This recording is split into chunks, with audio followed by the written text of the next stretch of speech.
He was called a god, but his rituals made even Rome whisper in fear. Imagine a ruler so powerful, so absolute, that the very line between man and deity blurred. This wasn't just politics. It was a dark theater where every act was a display of dominance. To understand the Emperor Caligula, you have to enter a world where power had no limits, where sanity was a luxury, and where rituals became the terrifying language of an empire on the edge. The stories sound like legends, but ancient historians like Suetonius and Cassius Dio swore they were real. Forget the marble statues and the grand halls. We're going behind the palace walls, where strange ceremonies began to shape the fate of Rome itself. Our journey begins with the first ritual, the divine audience. Caligula didn't just want to be treated like a god. He wanted to be one. He began appearing in public, dressed as various deities, sometimes as Hercules with a club and lion skin, other times as Jupiter, holding a thunderbolt. He would sit between the divine statues of Castor and Pollux in the Forum, demanding that passers-by worship him directly. This wasn't just vanity. It was a calculated move to dismantle centuries of Roman tradition, which held that no living man could be a god. For Caligula, if the gods held ultimate power, then he had to become one of them. This ritual was his public declaration that the old rules no longer applied. His followers didn't question. They obeyed, prostrating themselves before him.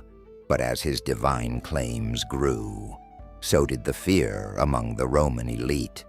They were witnessing the birth of a living tyrant god. But it wasn't enough to be a god on earth. Caligula needed to converse with them as an equal. This brings us to the second ritual, the conversations with the moon. The historian Cassius Dio tells us that Caligula would spend nights on the palace balcony, addressing the full moon as if it were a lover.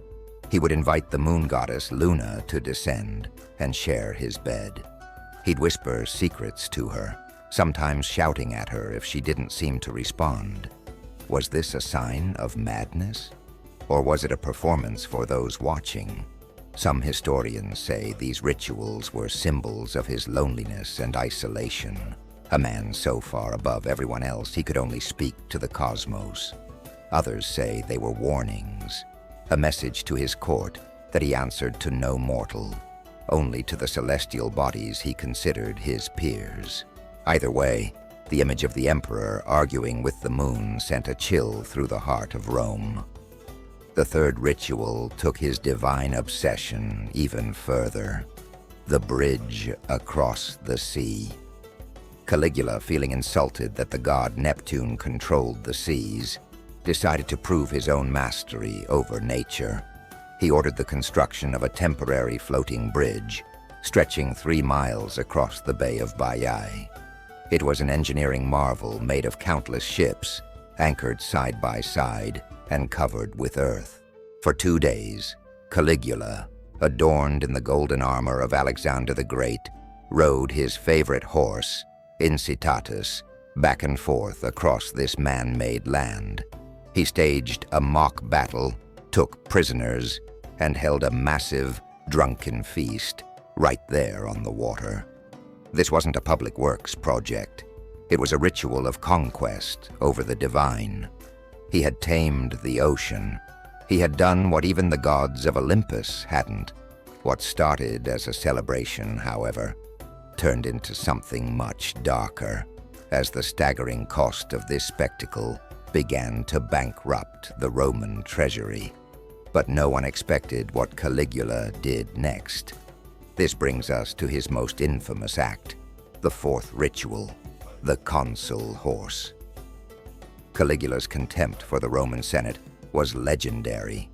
He saw them as corrupt, weak, and unworthy of their power.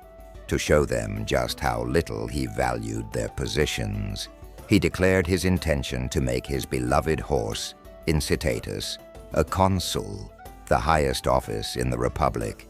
He gave the horse a marble stable, an ivory manger, a jeweled collar, and even a house with servants. He would invite senators to dine with the horse, forcing them to treat the animal with the respect due a high-ranking official. This wasn't just an eccentric love for an animal. It was a brutal piece of political satire, a ritual designed to humiliate his enemies.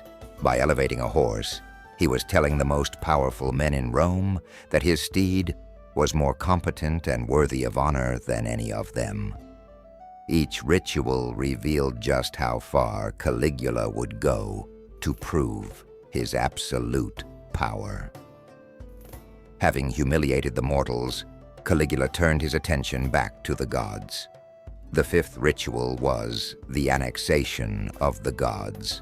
Caligula decided that the most revered statues of the gods in Greece, including the magnificent statue of Zeus at Olympia, one of the seven wonders of the ancient world, should be brought to Rome. His plan? To have their heads removed and replaced with sculptures of his own.